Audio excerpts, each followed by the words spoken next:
Of the vehicle, the officials they do not permit us to stop in the event something does fall off the truck. And please do watch your hands if you're on the right. The door's going to be closing shut in just a moment. Jambo everyone, my name is Droga from Moshi, Tanzania. That's located on the eastern coast of Africa, if you're not familiar with that geography out here. I was born and raised there, girl, spending close to about 13 years or so, which is most of my lifetime so far. For roughly about 4 years, something like that. But my whole point being that I love these animals a whole lot. So I've grown up with them, a lot of information about them, information of course I'm excited to share with you as we come through the Harambe Wildlife Reserve. Now of course the sun is setting and soon enough there will be darkness upon the reserve. So for the safety of the animals as well as for the courtesy of those around you, please refrain, protect them from any predators. So at times can be a bit tricky to spot them, but overall I think we'll have a pretty decent amount of luck. You can always refer to that animal reference guide or a spotting guide above you, it's only there to help you, and of course some of those animals we may not see due to different migratory patterns, time of the year, time of day, but overall we should have pretty good luck as we come around through the reserve. Actually, if I look off on the right hand side, there's an okapi down there, O-K-A-P-I. That's related to the giraffe and not the zebra, despite having those straps. Very shy and reclusive. They have a prehensile tongue, which means it functions like a hand, so you can grab onto leaves and whatnot. That tongue is 14 to 18 inches in length, which means they can lick their own eyeballs and their ears with that tongue. Now watering fronts like the one on our left, critically important. They tend to attract a lot of rare species that you normally wouldn't find otherwise, because while everybody needs water at a certain point in life, unless of course you are an addict, you can go your entire life without drinking any water, but that's besides the point. Now, judging from the footprints here, it looks like within the last half hour, maybe hour, something was present in the area. And actually from the footprints in the disturbed mud, I have a feeling it might be a rhino. Considering we're in a forest environment, probably a good chance of finding a black rhino. Now it is very, very rare to see these black rhinos, so don't count on it too highly either, as less than 5,000 of them remain in the wild, with an average of 2 to 3 being poached per day, a point of near extinction. It's a scary thought if you think about it. 2 to 3 are poached per day, with the western black rhinos being completely extinct. Extinction is very real, and that's why the reserve was established back in 1971 with the sole purpose in mind, for the protection of these animals. With rising population challenges as well as industrial growth that faced many of these animals, the officials moved quickly to establish a home for them, as a lot of them are somewhere in the categories of vulnerable, nearly extinct, threatened, or even critically endangered. Today the reserve works with a lot of different organizations. Disney Conservation Fund, Labour Wildlife Conservancy, even in 1998 gave permission to licensed tours like Kilimanjaro Safaris to come through and explore the wildlife in this region, so we may learn more about these animals, learn better ways of protecting them for generations and generations to come. Now, I do see a lot of Maji around us here. Maji is Swahili for water, and that means there's a good chance there's a river not too far. Now, geographically speaking, we are somewhere close to Safi River. Safi River, of course, has been known to be inhabited by kiboko, Swahili for hippopotamus. And a group of hippos, well, that's called a bloat, B-L-O-A-T. Well, everything is called a herd, my friends. Learn some Swahili out here and some fruit names as well. Come around here, let's see, I don't see much activity on the right side. I'm going to pass through the dry, or somewhat dry, the bed here with all the mud. I'm going to go by here so we can find hippos, and perhaps on the other side of the river bed here as you come in around. Oh, there we go. There we go. There's a whole bloat of them in a ski position to our left here. So they're in the position they're in right now, a ski position. You can hold their breath up to 8 minutes at a time. Now notice how they're sitting on the bottom of the riverbed. They prefer to do that instead of swimming. Not really good at swimming, so they'll either walk on the bottom, bounce up when they need to for a breath, or just sit like this in the shallows like they're doing right now. Come up for a breath occasionally, like this one's about to do. There we go. Look at that. Came up for a breath and get some deep breaths there and go right back down. Now on the island, of course, there's a pot of pinkback pelicans, the smallest of the 7 pelican species. Look at that one scratching its back with his long beak. Sometimes I wish that a beak there. Scratch my back too, kind of nice. But I don't, it's okay, no big deal. We're gonna creep around the bend up here, as you never know what might be lingering just around the river bend like this, so be vigilant. Oh my gosh, have a gander to your left as we come around over the bridge. There's a bus for mamba down there, Swahili for crocodile. Nile crocodiles to be exact, these are. All the way down for me please, thank you. They open and close their mouth, not because they are hungry, but because they control their body temperature as they do not have any sweat glands. Now approximately 16 to 20 feet in length, to give you a perspective, that's how tall a giraffe would normally be. Speaking of giraffes, though, we are heading into a completely different ecosystem now, a vast open ecosystem that stretches across Eastern Africa, specifically the nations of Tanzania, my home country, into Kenya as well, serving as a superhighway to millions of migrating animals across this part of the continent. Known as the Serengeti Plains, it's home to lions, elephants, cheetahs, zebra, giraffes, mandrills, all kinds of different species. Spotted hyenas, African painted dogs, springboks, Thompson gazelles, although nobody really calls them Thompson gazelles, we call them Tommies out here, topis, roan antelopes, impalas, but to support the different wildlife as well as the annual migrations, the Serengeti is home to a lot of different plant life. Look around, look at the tree on the right here, looks like it's been planted upside down. Of course, it's not, it's a very much upright tree, known as a baobab, that is about 9 months or so without leaves. Elephants love those trees. In Swahili, you can refer to them as Mzembugu. But what's surrounding us here is truly amazing, truly diverse. It's all shaped and maintained by the animals who live out here.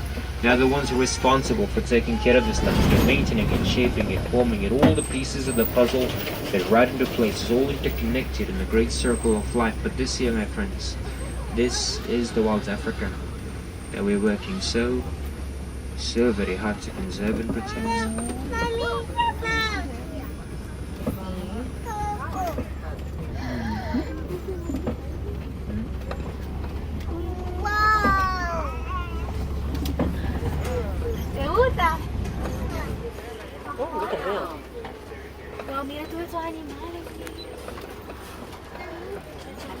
Looks like with the massive horns coming up on the right hand side here, Nkoli cattle, now 3 to 6 feet in length, 20 inches of circumference to the base of these horns.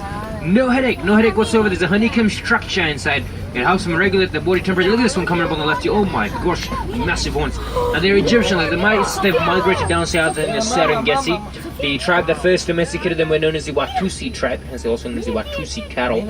Of course, my friends, and remember to keep your children fully seated at all times, please. They must stay seated, thank you. Coming up on your right, there are plenty more of them. Now, the Maasai people in Eastern Africa consider these cattle, any cattle for that matter, as a form of currency. So what they do is overnight they put them in these thorny pens of called manyatas, and then protect them from predators overnight. Obviously, these are known by the Maasai people who are hanging out in a manyata right now. But anyways, look on the left, on top of the den, there's a spotted hyena laying over there. There might be another one or two maybe around here somewhere. Maybe a client. Oh, look at that, just got up. There's another one way back there as well, at the borders, the outskirts of the reserve there. But anyways, you can see this one on top of the den. The lowest ranking female still outranks the highest ranking male. It's kind of cool.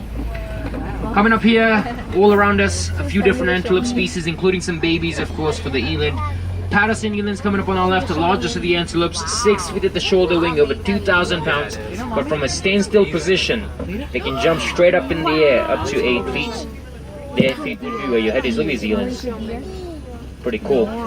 Babies over here. Now the wildebeest grazing amongst them. These are the white bearded. You can see some white beards on the chins and the necks. Now I'm sure you're well aware they're one of the largest migrations. You've seen that somewhere, heard of it. What you probably don't know about them, they only have like 15 minutes to learn how to walk when they're born, otherwise their parents leave them behind. You never see one by itself. They're always together in a herd or a group though. Call them GNU, G-N-U. It's a sound they make. The natives call them around here. I mean, imagine though, this Patterson eland coming up on the left. Massive antelope. From that standstill position, can jump straight up in the air, up to 8 feet. Their feet be where your head is. It's kind of cool to be able to do that. They can also go like 2 months without drinking any water, but that's another thing. Take a look around, you can tell that the bulldozers of the Serengeti, the elephants have been through in the last few weeks and months. They've bulldozed down trees and termite mounds, putting fresh soil back into rotation, which is essential for the growth of grass and trees. Trees are missing leaves on the lower ends, like a perfect browse line exists. Well, there's only one animal capable of reaching that high. And you all know what that is, giraffes. They're coming up ahead. You can almost tell how tall the tallest giraffe is out here simply by looking where the leaves kind of end.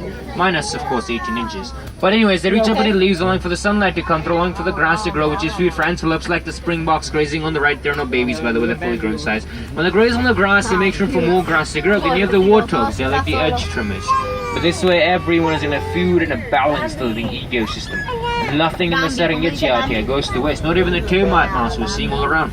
No matter what size or shape, there's a purpose to everything that lives out here and calls the Serengeti itself. Anyways, you're going to approach the tower over here. Tower is a group name, Twiga, Swahili for giraffe. This one here looks like a Maasai giraffe, the most commonly visible species of giraffe in Eastern Africa. Sometimes, if you're lucky, you may see some reticulated giraffes out here. They're a bit rare, they're mostly found in northern parts of Kenya, parts of Somalia, not so much down here in the Serengeti and Ngorongoro regions. While to travel the rest of the continent of Africa, you can find 9 different species of giraffe altogether. I'm gonna go pole up here because it might be catching with the rest of the tower up there.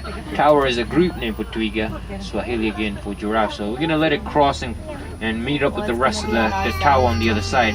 When we pull up, as long as it's at a safe distance, we can make a quick stop for them and then take as many photos as you want, maybe a selfie or two with them. I don't think they might get it. We pull up. Oh, there we go. Should be able to get a pretty good view here in just a second. Wait. Here we go. Mira, Sofía. Mira, jirafa. ¿Cómo dice jirafa? Look at us chewing. Now these do so 16 to 20 hours in a day, sleeping a total of 30 minutes, a few seconds here, a few seconds there after 30 minutes. So you think they'll be sleeping right now, but they don't. Actually sleep again, here and there. I'm gonna go off to the right here. Simply because, well, one, that road is closed off to the left, looks like. But also, I'm heading, we did pass a sign further back, it said Kujikwa Tembo Lodge, 7 kilometers. This road looks like it can take us right up to that Tembo Lodge up there, hoping to find some Tembo along the way. Tembo is Swahili for elephant. They're my favorite animals. Now to see elephants this time of the evening and even the night is very challenging because they're like us. They're not really active too much this time, but sometimes you get lucky, you never know. But as regardless, as amazing, as wonderful, as incredible, as gigantic as these creatures are, they really don't have any enemies in the wild. It's shameful to say at the least that the only enemies that they have are us humans. With an average of 96 elephants being poached per day. That's one every 15 minutes in a 24-hour period, to give you a timeline. Which means by the time we're done with this safari, at least 1 elephant will have been poached. Mainly, of course, for the ivory from their tusks. There's also a constant battle for living space between us and them. Their habitat is located over coltan mines, coltan being a mineral used to make electronics such as cell phones and batteries, so even recycling these can help. But how? When you recycle electronics, the mines are no mind. The elephants don't lose their habitat, and them is only raiding farmlands to search for food. The crops are not ruined, the farmers don't lose their income, and in return they have no reason to hurt the elephants. A simple act like recycling electronics goes long ways in saving these elephants. No matter where you live in the world, you can help make a huge difference. The best part though, the best part doesn't cost you anything to recycle. It's a trip to recycling. Now you can see some leftovers by the elephants. So they were around in the last hour or so from the looks of it. They might still be around. They might have come down for some water, eating some, putting some dirt on, because they do that to protect their skin from the sun. But keep an eye out. Maybe we'll see them as we continue up. Definitely see a flamboyance, a calling near the of the great flamingo, the largest and the kind of lightest shade of pink of them all. They're born white-grayish in color, but over time as they eat the shrimp and the keratin, found a shrimp gives them this pinkish color. This here though, this is my favorite view of the entire reserve. I call it a postcard one, you can call it whatever you want to call it. It's from right here. Send me back a postcard, you know my address. We're going to continue now though into Harambee Wildlife Reserve's bush country. Kifaru Plains is called the area. It's home to Kifaru, Swahili for rhino. Not just any rhinos are typically visible in the Serengeti are the white rhinos. Now just like black rhinos are not really black, white rhinos are not really white. It's a massive confusion. The Dutch settlers settled in southern Africa. They heard the word white. It sounded a whole lot like white to them, named them white rhinos. White, however, just means wide, in reference to a more wider, square-shaped mouth meant for grazing grass. So you see a giant confusion. They're really gray, just like the black rhinos are really just gray, and not really black either. But anyways, judging from the footprints here, the upper end of the grass, although the crash was here not too long ago, CRASH is a group name for rhinos. They love to roll around the mud, disappear into trees and bushes, and the same thing all over again. I'm just trying to check. Looks like maybe in the last hour and a half or so they were around for sure. So maybe they're still in the bushes around here somewhere. Just keep an eye out. A lot of small footprints too. But anyways, for white rhinos, once upon a time they were the greatest success story in all of Africa, where the numbers are rising. But today getting less and less in numbers by the day, and if we're not now, they will cease to exist. So we should do absolutely everything in our power to make sure that doesn't happen. Duma right down there, running up this way. Duma Swahili for cheetah. The fastest little animal traveling short distances of up to 120 kilometers per hour. Not for long though, the body gets heated up, it's got to cool down after that. There's another one coming over there. Now, it's very rare to see them this time of the day, so you're very lucky because they are daytime hunters. So their eyesight is only as good as ours during the daytime. Nighttime, like ours right now, not so much. And as it gets darker by the second, the eyesight it's getting progressively worse. Now, not very social, so the coalitions are maybe 2 to 3 members. Unlike the other big cats, the lions. Now, the lions, the eyesight actually gets better as it gets nighttime. They're 6 times more powerful than ours at nighttime. And of course, lions are very social. They're nocturnal as well. To see lions during the day is very rare. This time of the evening, maybe even the nightfall, generally get pretty lucky to find lions. Now, lions, their prize usually 15 to 20 members. The lioness usually does the hunting. The male stays behind, protects the cubs, hence is known as a protector of the pride. Although after the hunting has been done, the male usually ends up eating first, followed by the females. Young ones happens in ranking. I do see some boons up ahead. Hunting was going on not too long ago. Maybe a lioness is around. Good place to find them would include tall rock formations like these known as kopies, K-U-P-J-E. They use them as a vantage point to keep an eye open for any prey hiding in tall grasses. There we go, there's a lioness and a male actually looks like coming up on the left hand side over there. Let me pull her on just a bit more. There you go, you can see both of them right over there. Actually, you know what, let me swing her on just a bit more. It's going to get a little bit more bumpy, it looks like up here. White rhino on the right, look at that. 5,000 pounds of absolute magnificence, can charge at 35 miles an hour. Now at that distance, they can barely see us. That's one of the main reasons they're into the potion that for I said. At this time though, almost cannot see us. But you see it's covered in mud on the sides, not on the top all the way. It's hard for 5,000 pounds to roll all the way around one side to the other. You can see some water bucks over there, the grey antelopes. But anyways, you can see these lions to our left. As we move up through the bumpiness here, look down below. There's another lioness, looks like hanging about down there. Look at her, right down there. Pretty cool. Anyone know what lion is in Swahili? Simba, that's right. For those of you who do not remember, it's okay. It's only been about 23 years since that one movie came out. I hate to break it to you, but you're 23 years older now. Just accept it. So feral to Simba, continue around, see what else is further up. A lot of burrows here, good chance of finding a sounder perhaps. Sounder is a group name for ngiri, Swahili for warthog, the largest of the burrowing mammals. Not only do they make their own burrows, they do steal them as well. Sorry to break your hearts. Pumba only means crazy or foolish, it makes sense. Check the trenches as we move around the turn up here. But on the right, you can see the white rhino one more time, but you definitely see the water bucks walking in the back. And then of course over here, these are the bontu buck. Now the bontu bucks got to a point where there was 17, that's right, 17 of them have totaled in the wildlife. Growing slowly in numbers today, they're only found in reserves, they're extinct in the wild, no longer to be found out in the wilds. So why even tell you about these animals and all this conservation business to begin with? The answer is very simple and very straightforward.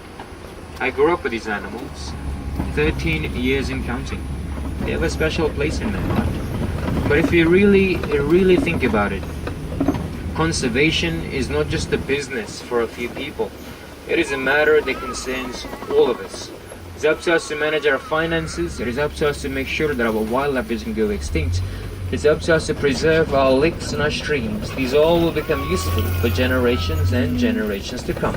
And none other than Walt Disney himself that's the entire purpose of this entire reserve. Now maybe you picked up some Swahili along the way, maybe some group names are interesting to you. A tower of giraffes, a bloat of hippos, a Baskin crocodiles, a pot of pink-backed pelicans, a flamboyant of flamingos, a coalition of cheetahs, a pride of lions, a clan of hyenas, a drove of Ankoli cattle, a crash of rhinos, or whatever. Maybe you finally came to realize that you're 23 years older now since that one movie came out. Or you said that adorable face on the male lion, you just want to go up and hug him, but you don't because it's a lion. Or perhaps you took a selfie with that giraffe as it crossed right in front of our truck. Or perhaps baby Patterson elands just grazing around. Or perhaps, my friends, maybe you saw the okapi way back in the Cherry Forest, or the hippos in the Safi River in a ski position. Or perhaps, maybe, my friends, you got lucky to spot some of the wildebeest just grazing around amongst the Patterson elands with nothing else to worry about. I do not expect you to remember every bit of information. It was a lot. My hope is that what you have witnessed over the course of the time we have spent together, the moments that you had with these animals, the personal connections that you made with them, you'll treasure these moments and value these connections and these memories in your heart forever. Chances are your favorite animal, much like mine, somewhere in the categories of vulnerable, nearly extinct, threatened, or even critically endangered.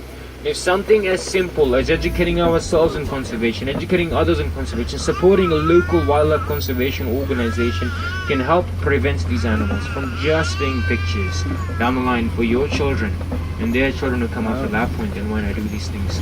It is not who you are or where you're from. We're all children of the world. And imagine a world without the animals that we just encountered. How different would our planet be, or look, or even feel? So go out there and make that difference, become that conservation hero, and redefine your role in this great circle of life by becoming a part of it. I've been calling you my friends, my Rafiki this whole time. Rafiki is friend in Swahili. I do not like to say goodbye to excellent and great friends. I just think it's too formal, too sad. So instead I like to say or use another Swahili word, and that is kwaheri, which means to go on. So kwaheri to each and every one of you, and asante sana, that means thank you. Whereas Rafiki puts it, asante sana, squash banana. I'm sure figure out the rest, he came to her. Be safe, have fun, have no hurries, and most importantly, have no worries out here, my friends. Have a great rest of your evening, wherever your trials may take you. Once again, my name is Shrew with the V at the end from Moshi, Tanzania. Just been an absolute pleasure to have you in Jamba Wooden.